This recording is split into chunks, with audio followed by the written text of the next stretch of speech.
There are stories that ripple through time, whispered first in corners and later thundered from rooftops, until they no longer belong to one person but to a nation. This is one such story. Long before it became a legend, it was a secret carried in the heart of one man. He was no ordinary man, but Samuel Randle, the billionaire who wore poverty like a cloak, and whose deception would ignite a tale no textbook could hold. Even before the beginning, there was a sense that destiny had something mischievous in store, cloaked in humor and weighted with suspense. Nigeria had known its share of rich men, but Samuel was different. He towered not only in height but in reach.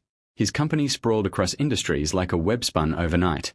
Banks bowed to his signature, politicians softened at his calls, and media houses scrambled to catch his shadow. Yet, for all the noise around his name, his nights were eerily quiet. He was a man who could command armies of accountants, yet could not command one genuine smile that wasn't colored by the gold of his fortune. Power was his crown, but loneliness was his prison.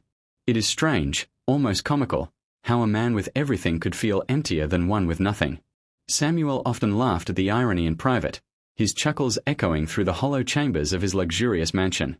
He had cars that gleamed like mirrors, but no one to ride beside him with unfiltered laughter. He had houses that stood like fortresses, but no footsteps that brought warmth across their marble floors. In his vast dining halls, plates were filled with delicacies, but not once did he taste the sweetness of sincerity. Wealth fed him meals but starved his soul. Years of experience had sharpened his perception. He could detect the fake smiles of sycophants as easily as one notices flies buzzing around ripe fruit. The women who came into his orbit arrived dressed in perfume and painted affection, but beneath their polished appearances, Samuel saw hunger, not for him, but for the empire he commanded.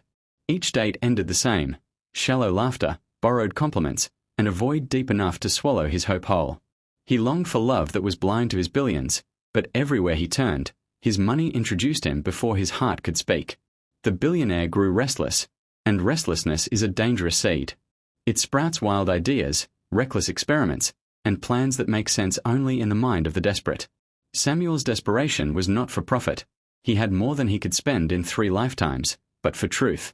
Who could love him without the mask of money? Who could see Samuel, the man, and not Samuel, the tycoon? These questions haunted him until they became unbearable. And so, one evening, staring at his own reflection, he smiled at the absurd thought that crossed his mind. To become the opposite of himself. The decision was as shocking as it was laughable. Billionaires usually disguise themselves with tinted cars, private jets, or secret islands. Samuel decided to disguise himself with rags. Where other men in his position might build higher walls to keep people out, he chose instead to tear his down and step into the streets as a nobody. The plan was reckless, yes, but therein lay its genius. If he wanted truth, he had to strip away lies. And what lie was greater than wealth? In that moment, his fate shifted, though none around him could suspect it. Preparations began quietly.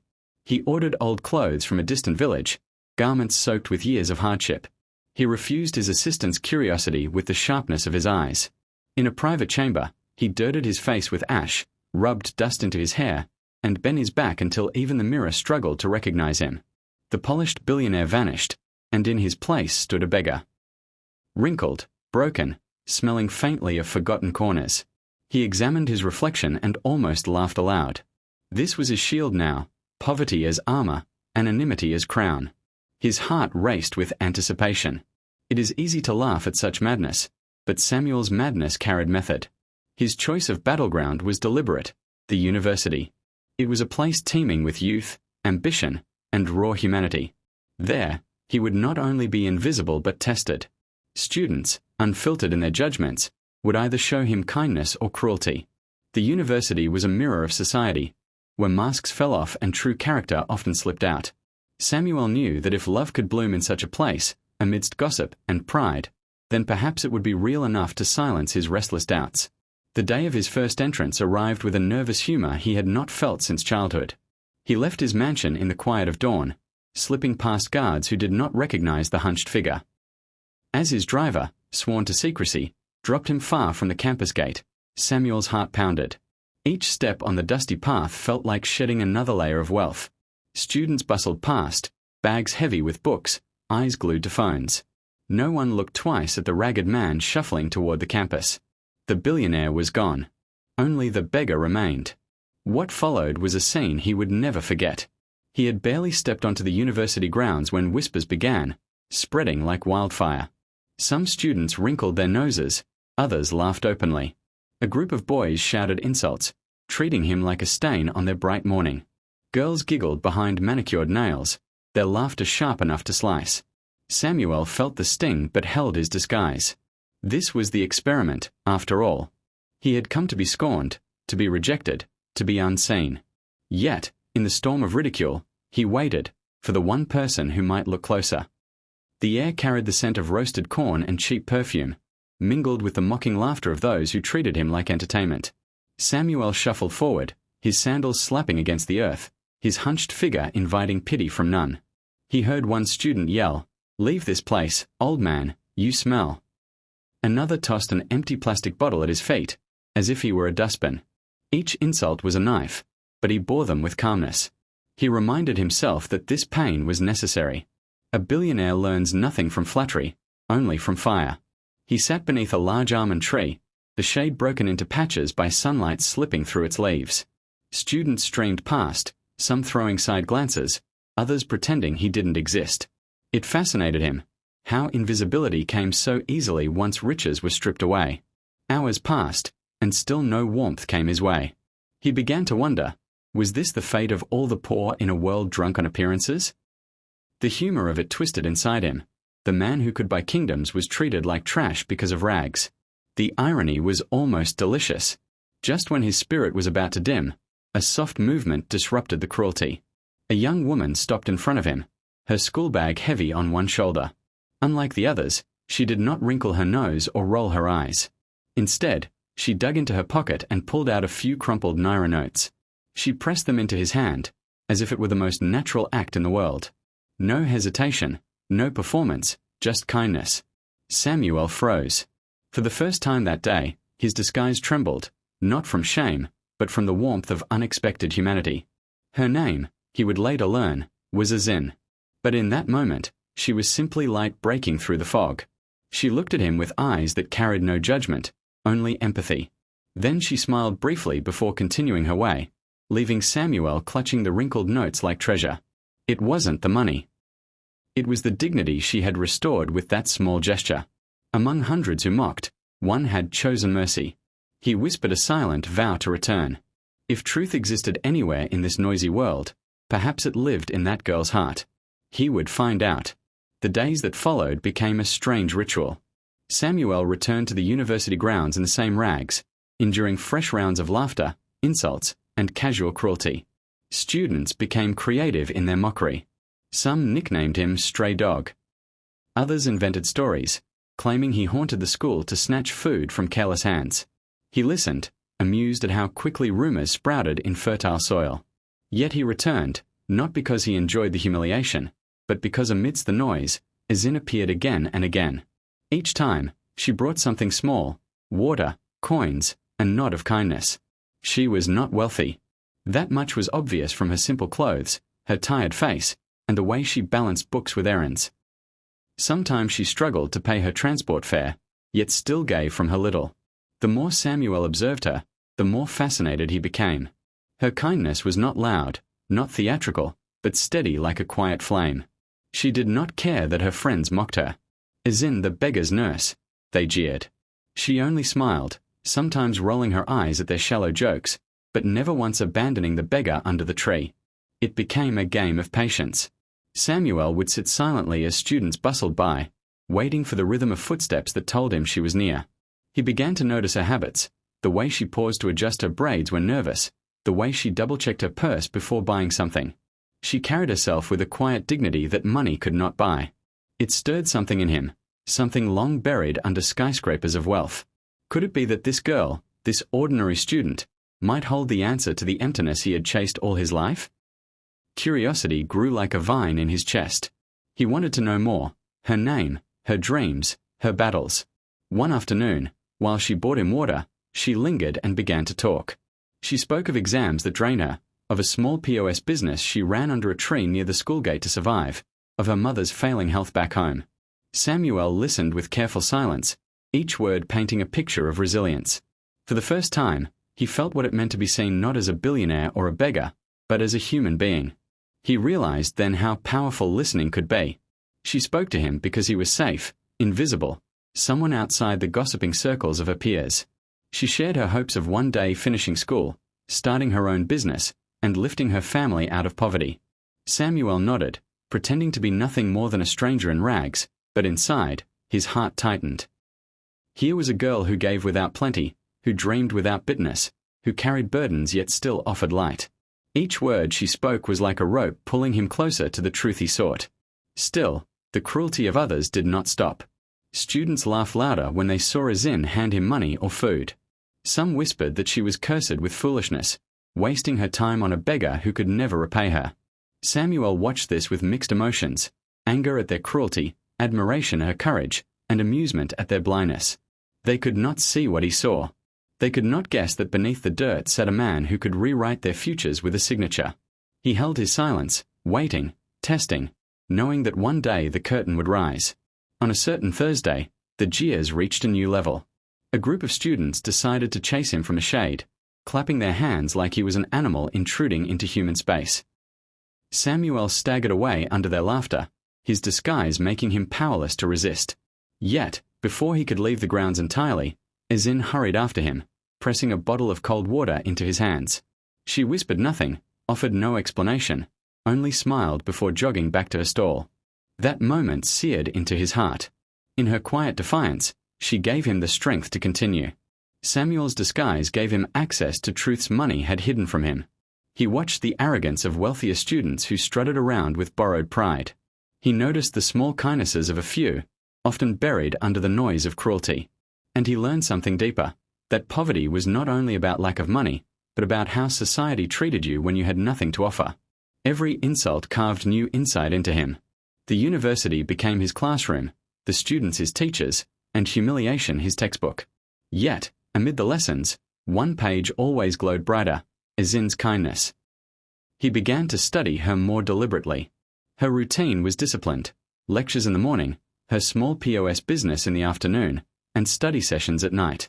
She moved with the rhythm of someone carrying invisible weights, yet she smiled often, even when her friends mocked her.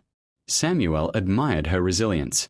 She never explained herself, never tried to justify her actions toward the beggar. She simply did good because it was in her nature, not because she expected applause. This puzzled him. In a world addicted to reward, why did she give with no guarantee of return? The gossip thickened. Some students began to speculate that the beggar might be her secret relative, a poor uncle she was too ashamed to admit. Others said she had gone mad, bewitched by pity. Samuel overheard these whispers and felt a strange blend of amusement and pain. They invented lies to make sense of what they could not understand: selfless kindness. Yet, Ezinne carried on as if blind to their words. Samuel wondered how long she could endure the ridicule.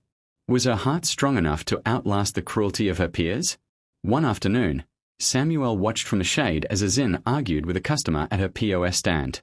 Her voice shook but did not break, her determination visible even in the face of scorn. The man eventually walked away, muttering insults, but Ezinne returned to her seat, eyes shining with unshed tears. Samuel wanted to comfort her, but his role was clear. He was the beggar, the silent observer. Yet, in his heart, he made another vow. If ever the day came when he revealed himself, he would make sure her battles were fought on equal ground. Time passed, and with it, Samuel's disguise became part of the university's daily scenery. New students laughed at him, seniors ignored him, and professors walked past without notice. He was everywhere and nowhere, a ghost in daylight. But through it all, Ezinne remained his anchor. She had no reason to help him, no promise of gain, yet she returned again and again.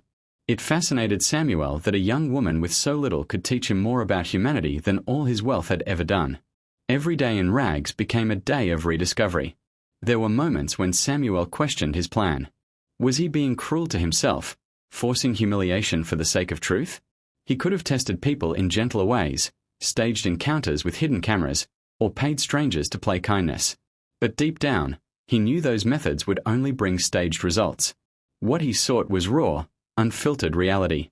And reality, he had learned, was harsh. The experiment demanded pain, demanded patience, demanded surrender.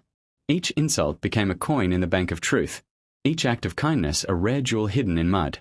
The days of heat, dust, and laughter etched themselves into Samuel's memory. He remembered the stones of the pavement pressing into his skin, the smell of sweat mixed with fried snacks, the chatter of students weaving dreams louder than their actions. And in all of it, he felt alive in a way his boardrooms never gave him. The campus was a stage, and he was the most unlikely actor, a billionaire playing beggar. No one could guess the comedy behind the tragedy, the truth behind the disguise. Only he and fate knew where this performance was leading. In his mansion at night, Samuel would peel away the rags and wash off the dust. Yet, even as the warm water cascaded over him, he felt more connected to life in those filthy clothes than in his finest suits. His assistants noticed his strange new habit of disappearing each day, but fear kept them silent. Samuel's eyes carried a secret fire, and none dared ask questions. Behind his walls, he laughed quietly at the double life he now lived, billionaire by night, beggar by day. The contrast was both absurd and intoxicating, like tasting bitterness after endless sweetness. But beneath the humor lay danger. Samuel knew that his disguise, if discovered prematurely, could shatter the experiment. Rumors could spread, reporters could sniff, and the entire test would crumble under spectacle. Worse still, if Ezinne discovered the truth too soon, he might never know whether her kindness was genuine or colored by knowledge of his wealth. And so, secrecy became his shield, patience his sword. He resolved to continue, to endure, to wait. The curtain had only just risen, and the play had many acts left. Somewhere between mockery and mercy, the legend was taking shape. Morning after morning, Samuel returned, and the cycle repeated itself. The sting of laughter, the burn of insults, the comfort of Ezinne's kindness, all of it became his rhythm. He began to notice things he had overlooked before, the hollow pride in some students' arrogance, the quiet desperation hidden in their laughter, the fragile way they chased dreams. Each day, the world unveiled itself to him in ways boardrooms never could. And as Samuel watched, he felt a strange transformation within him. The billionaire was learning humility, not by choice, but by force of his chosen disguise. One particularly hot afternoon, Samuel sat under the almond tree, sweat rolling down his temples. A group of students surrounded him, their mocking louder than usual. They clapped, imitating his hunched shuffle, making a performance out of his existence. He felt their words pierce through, yet he remained silent. But in the midst of the jeers, Ezinne appeared once more. She scolded none, explained nothing, only knelt beside him to hand over a sachet of water. That small act silenced the crowd for a heartbeat. Samuel saw in her defiance the spark of a truth larger than cruelty. It struck him then how loneliness made him vulnerable, yet kindness restored him. He wondered if this was how the poor endured, by holding tightly to every fragment of compassion tossed their way. He realized that wealth had shielded him from pain, but it had also robbed him of perspective. Now, stripped of gold, he stood face to face with the nakedness of humanity. Ezinne's kindness was a seed sprouting amidst thorns, fragile yet determined. And as Samuel clutched the sachet, he knew this was no longer a test for others, it was a test for himself. Could he endure long enough? The gossip intensified as weeks rolled by. Students coined fresh nicknames, calling Ezinne the beggar's angel, charity girl, and worse. Some of her friends openly laughed, asking why she wasted her efforts on a man who would never pay her back. Yet she remained unshaken. Samuel watched this and marveled at her resilience. He had seen seasoned business magnates crumble under the weight of ridicule, yet this young woman held her ground with unyielding grace. Her strength became his intrigue, her consistency his obsession. She was a mirror, reflecting everything he had longed to find in another soul. In her, he began to see irony. He, the billionaire, carried endless riches yet hungered for sincerity. She, the struggling student, carried endless burdens yet overflowed with generosity. Their lives could not have been more different, yet their paths crossed with a strange purpose. Samuel began to suspect that fate itself had orchestrated this experiment. Could it be that all his wealth and wandering loneliness had led to this one meeting under a tree? He did not know the answer, but each day in rags pulled him closer to believing that something extraordinary was quietly unfolding. Despite his patience, doubts gnawed at him. What if Ezinne's kindness was not unique but simply habit? What if, in time, she grew tired of helping him? What if she, too, proved to be like the others, kind only when convenient? Samuel wrestled with these questions in silence, determined to test her consistency. He appeared on days when the sun scorched mercilessly, and on days when rain drenched the campus. Each time, she found a way to acknowledge him, whether with food, water, or even a nod of recognition. Slowly, his doubts began to weaken. His mansion at night felt increasingly like a stage prop, an empty shell compared to the lessons of the campus. In the quiet of his study, he replayed the scenes of the day, contrasting the cruelty of many with the kindness of one. His assistants whispered about his mysterious absences, wondering what consumed their boss. They could not know that the wealthiest man in their world was discovering riches beyond numbers, hidden in ragged clothes and gentle gestures. Samuel's dual life began to feel less like disguise and more like discovery. The billionaire was becoming the beggar. The deeper he sank into this new life, the more he noticed the cruelty of indifference. Students did not always mock. Sometimes they ignored him completely, stepping over his feet as if he were furniture. This hurt more than insults, for invisibility crushed his soul. Yet Ezinne never ignored. Even when she had no money to give, she met his eyes with acknowledgement, reminding him that he existed. That simple recognition became a lifeline. Samuel realized that wealth could buy attention but not authenticity. True recognition, he now knew, was worth more than applause in crowded halls. The days blurred into weeks, and with each passing one, his disguise deepened. He grew comfortable with dust on his skin, with hunger gnawing lightly at his stomach, with sweat soaking his patched clothes. Strangely, these discomforts grounded him. They reminded him of realities his billions had hidden for decades. And as he grew accustomed to this life, he noticed something unexpected. He laughed more often. Not at luxury parties or stage jokes, but at the absurd comedy of life, at how insults slid into humor, at how shame taught patience, at how poverty birthed perspective. Yet humor did not erase the stakes. Samuel knew that at any moment, his disguise could unravel. A journalist might stumble across him, or a sharp-eyed student might connect the dots. He lived with the constant thrill of secrecy, each day a gamble. But this risk only heightened the value of his test. If truth could survive under the weight of ridicule, then it was truth indeed. And so he pressed on, knowing that one wrong glance could end it all, yet choosing to trust that fate protected those on paths meant to change history. As time passed, Samuel began to notice changes within Ezinne. Her steps grew heavier, her eyes more tired.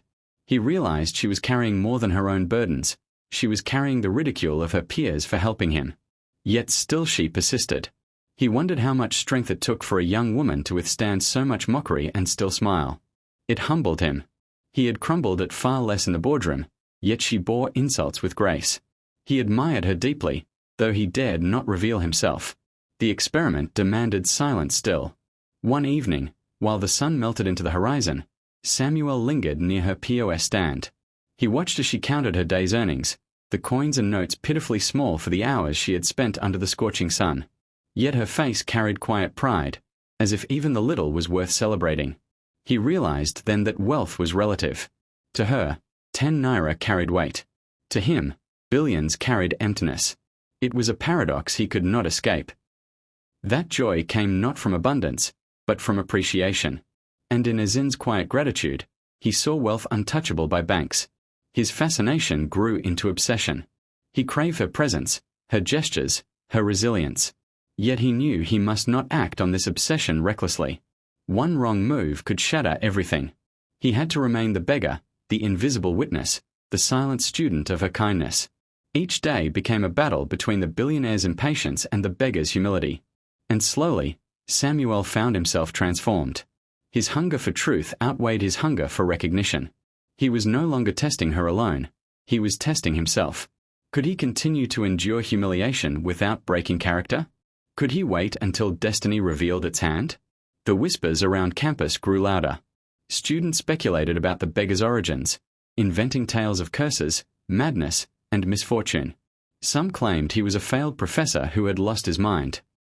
Others said he haunted the grounds because he had no family left. Samuel listened to these stories with amusement, even fascination. Their imaginations revealed more about themselves than about him. In their eagerness to explain, they exposed their fears, their biases, their shallow judgments. He learned more from their lies than from their truths. Every rumor was a window into the soul of society. Through it all, Ezinne remained consistent. Even when her friends grew tired of mocking her, Even when she stood alone in her kindness, she continued. Samuel admired her courage. He began to wonder if fate had hidden her kindness in plain sight just for him. It seemed too perfect, too orchestrated, too divine. Could it be that his loneliness was designed to lead him to her? The thought both comforted and unsettled him. He feared he was beginning to see her not only as kind, but as necessary. And that made the stakes higher than ever.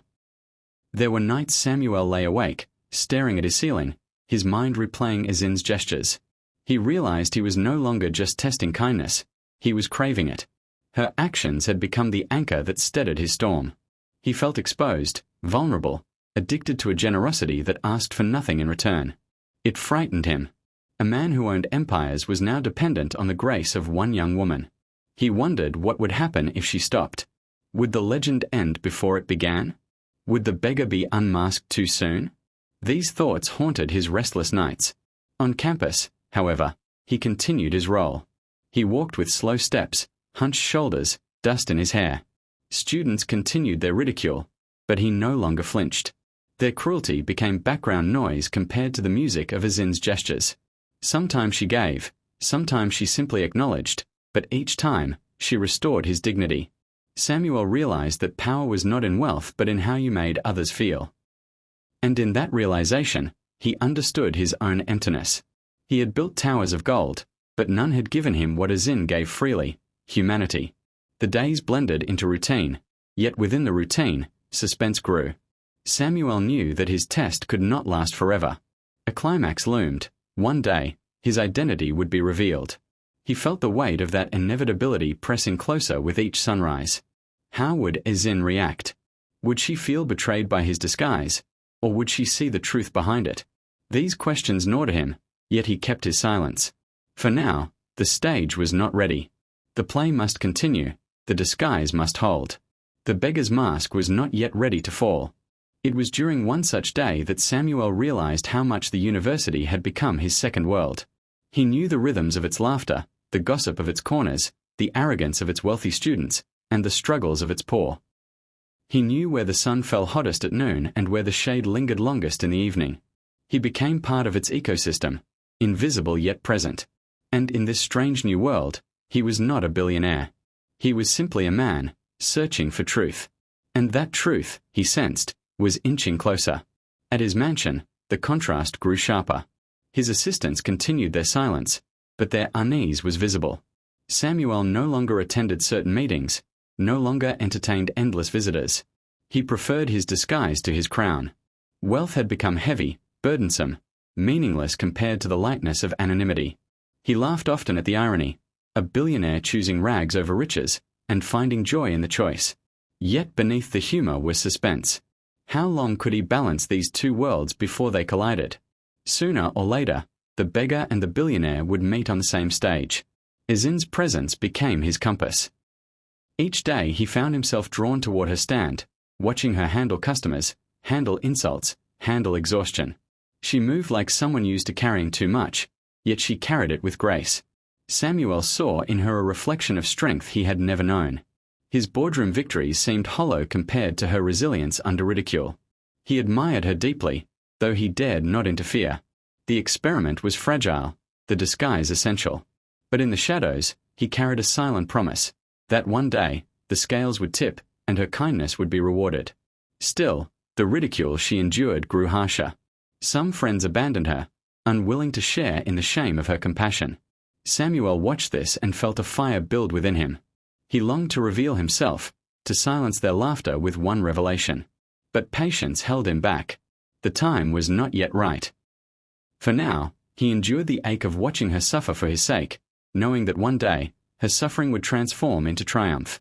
Suspense grew in his chest, pressing against the walls of his disguise. The stage was building towards something monumental.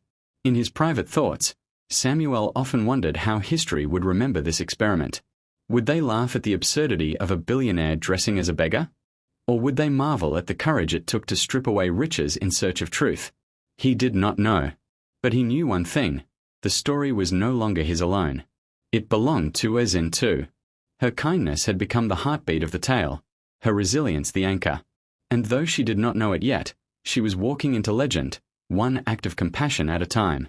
The days grew hotter, and with them, his disguise became more difficult to endure. Sweat soaked his rags, hunger gnawed harder, exhaustion weighed heavier. Yet he persisted.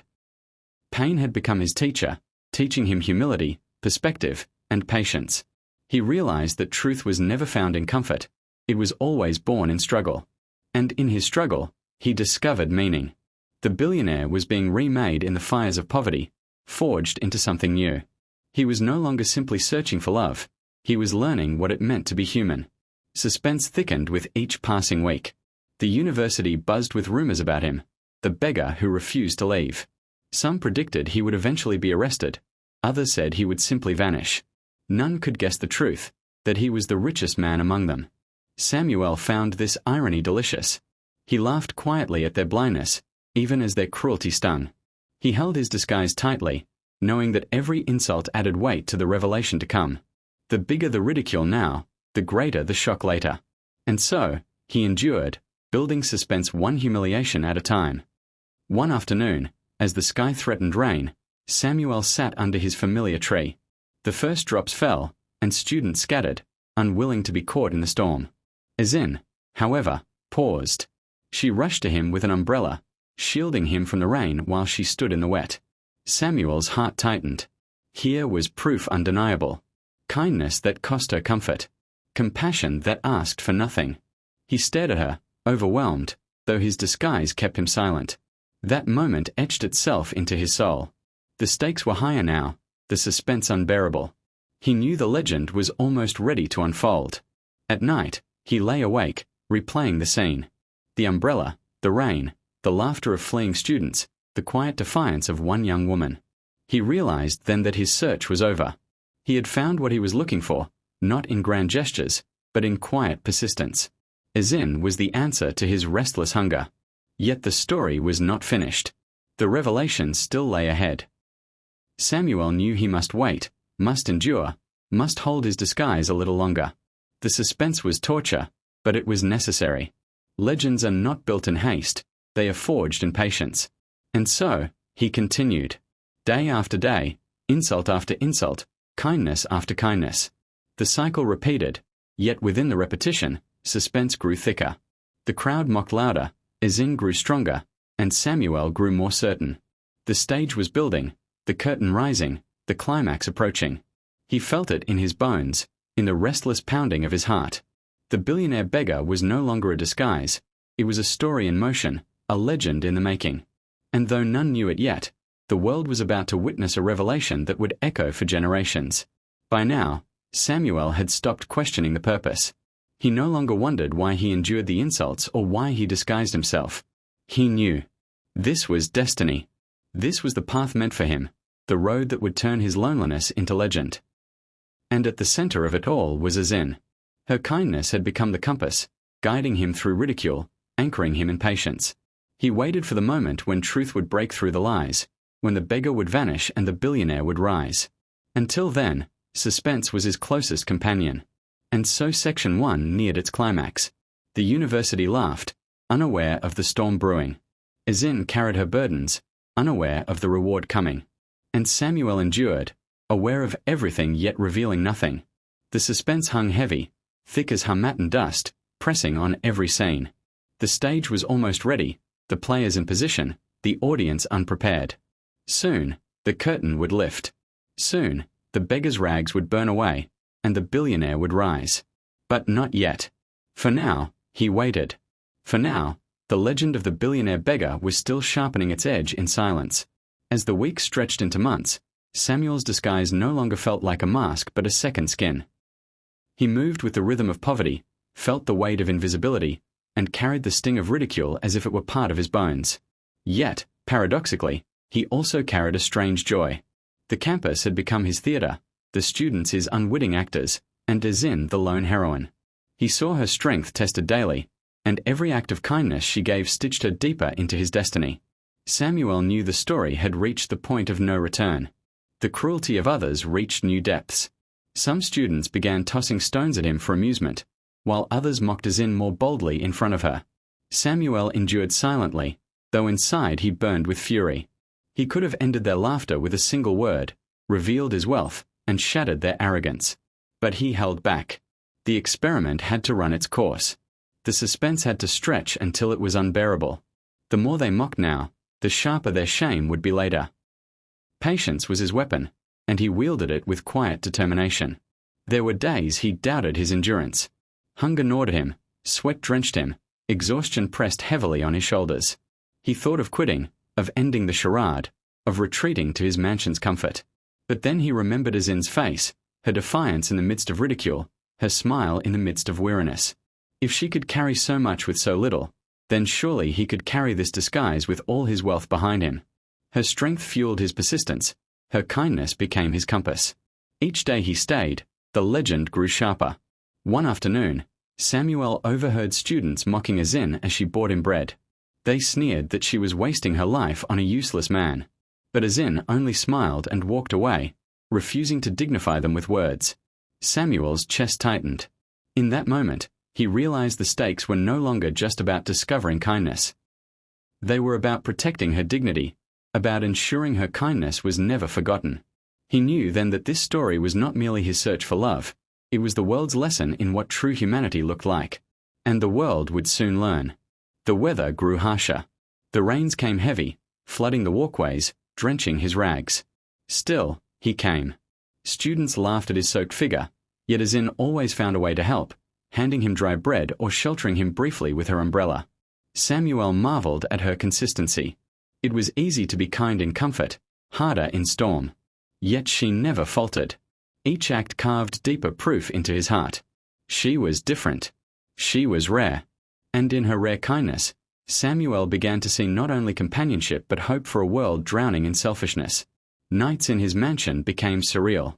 He returned from days of mockery to halls of silence, peeling off rags only to don silk. Yet the silk felt heavier than the rags.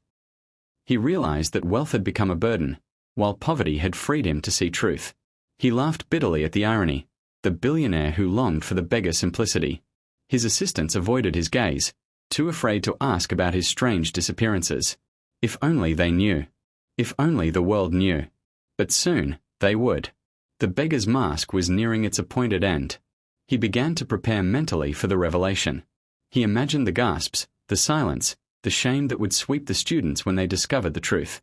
He imagined the tears in Ezinne's eyes, the vindication in her heart, the sudden reversal of fortune that would crown her kindness. These thoughts filled him with anticipation. Yet, they also filled him with fear. What if she rejected him? What if she felt deceived by his disguise? Samuel wrestled with these fears in silence, knowing that suspense was both his weapon and his curse. The climax loomed like a gathering storm. Ezinne's struggles became more visible. Samuel noticed her clothes growing more worn, her steps more tired, her face etched with the exhaustion of balancing studies, business, and ridicule. Yet she never once let it stop her kindness. Samuel's admiration deepened into reverence. She was stronger than anyone he had ever met, stronger than the magnates who crumbled under pressure, stronger than politicians who bowed to bribes. She was strength clothed in simplicity. He longed to ease her burdens, but the disguise bound him. Soon, he told himself. Soon, the beggar would vanish, and the billionaire would rise. The university grew accustomed to his presence. New students laughed, old ones ignored him, professors passed by with indifference. He had become part of the scenery, a fixture under the almond tree. Yet beneath this familiarity brewed suspense. Samuel could feel it, like the stillness before a storm, like the pause before thunder. The story was reaching its tipping point. Every insult added weight to the reveal. Every act of kindness tightened the knot of anticipation. The stage was set. Only the curtain remained. And Samuel knew destiny itself held the rope, ready to pull. At night, he often replayed the scenes in his mind, the laughter, the insults, the gossip, the kindness. He realized that the experiment had transformed him. He was no longer the restless billionaire searching for love.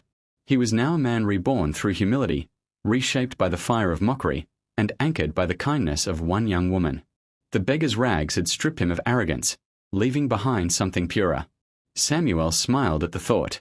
The billionaire had entered the university seeking truth. The beggar would leave it carrying legend. Suspense was the thread weaving the tale together.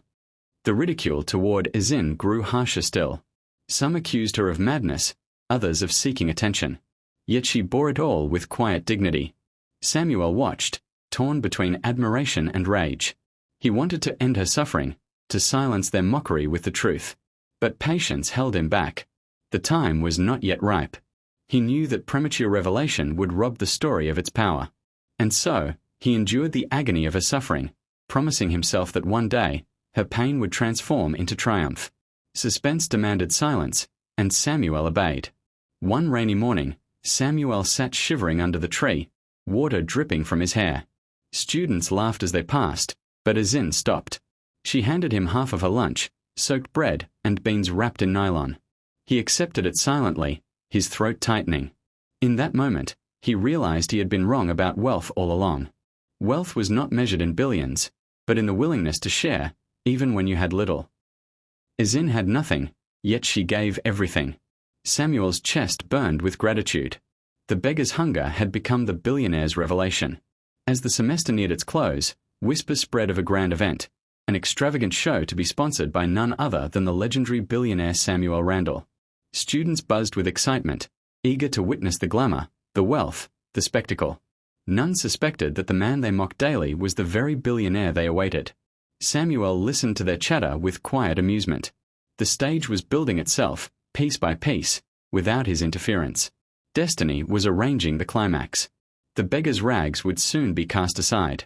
Suspense had never tasted so sharp, so close. The gossip about Ezinne did not cease. If anything, it grew louder.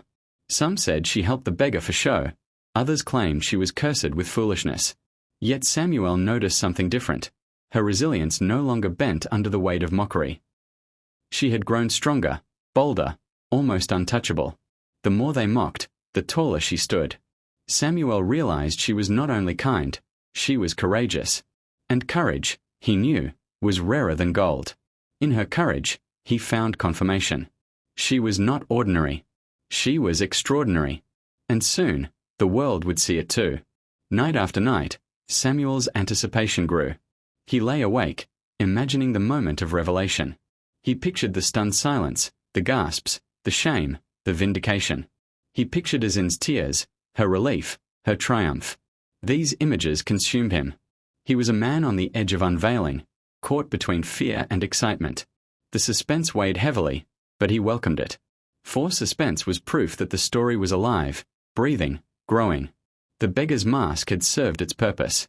Now it longed to fall. Samuel whispered into the silence. Soon. The legend was ready to be born. On campus, he continued his role faithfully. Students mocked, laughed, ignored. Ezinne remained his anchor, her kindness unwavering. Yet Samuel noticed a shift. Some students began to look at him differently, not with kindness, but with curiosity.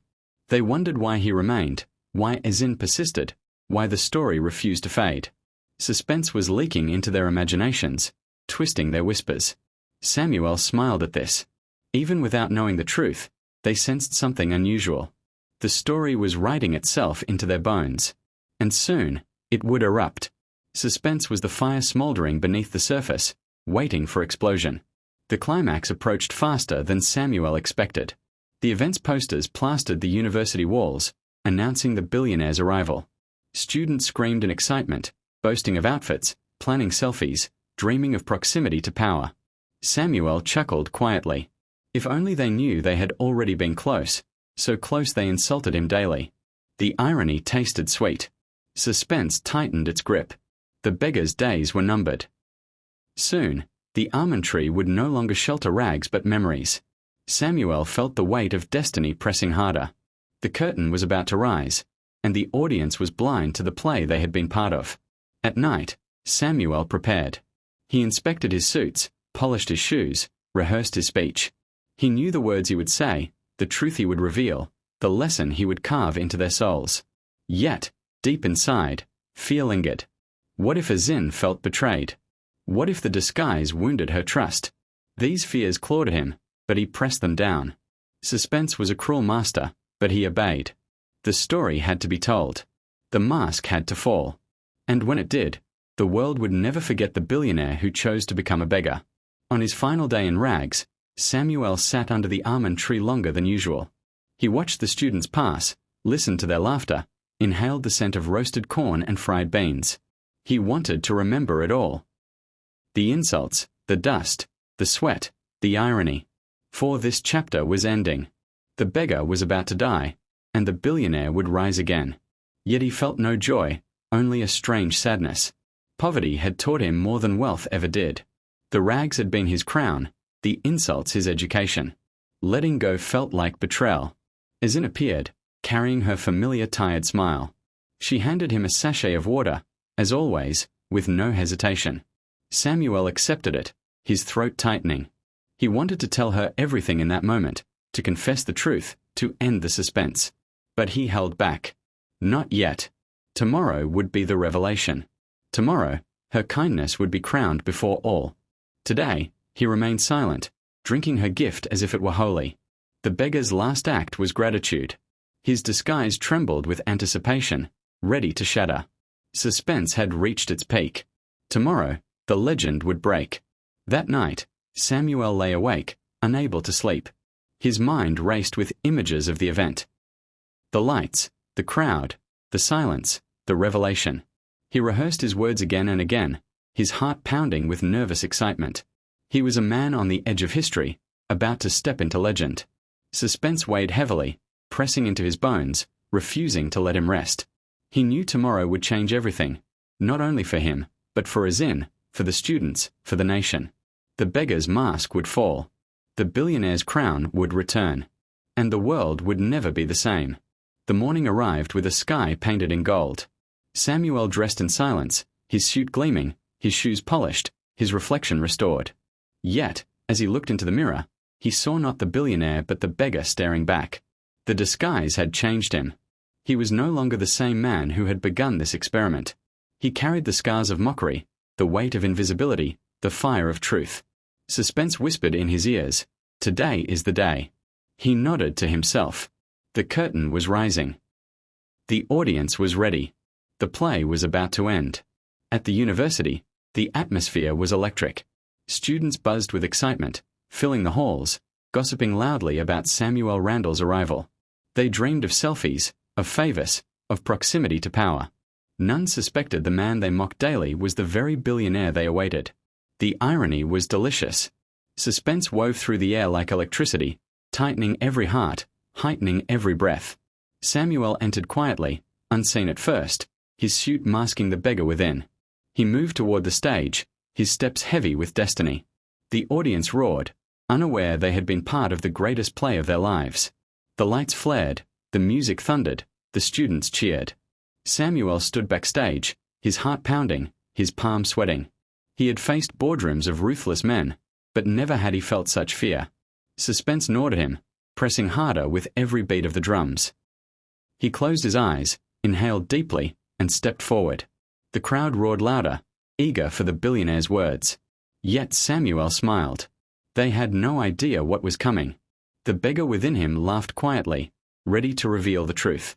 Suspense held its breath, waiting for the mask to fall. As he stepped into the light, silence fell. The billionaire stood before them, tall, imposing, gleaming. Students gasped, their whispers swelling into awe. They saw the legend, the tycoon, the man of power. But Samuel knew they also saw something else, something familiar they could not yet place. Suspense thickened as he reached for the cloak draped over his shoulders, the cloak of rags he had brought with him. He held it high, then slowly let it fall. Gasps erupted, screams followed, eyes widened. The beggar and the billionaire had collided, and the truth exploded into the room. The revelation struck like thunder. Students clutched their mouths, their laughter turning to silence, their arrogance to shame. They remembered the insults, the mockery, the stones, the jeers, and realized they had aimed them at the very man they admired. Suspense shattered into chaos. Some wept, some trembled, some fled. Samuel stood firm, his eyes sweeping over the stunned crowd. He saw their shock, their guilt, their disbelief. He felt the weight of their silence pressing heavily. The beggar's lesson had begun. The billionaire's voice was ready. Suspense had done its work. The climax had arrived. But before he spoke, Samuel searched for her. His eyes scanned the crowd, hunting for the one face that mattered. And then he saw her, Ezinne, standing frozen, her hands trembling, her eyes wide with disbelief. Suspense twisted in his chest. Would she smile? Would she cry? Would she hate him for the deception? Samuel's heart pounded as he extended his hand toward her.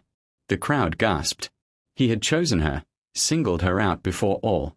Suspense thickened to breaking point. The next moment would decide everything, the future of the legend, the truth of his experiment. Ezinne stepped forward slowly, her eyes brimming with tears.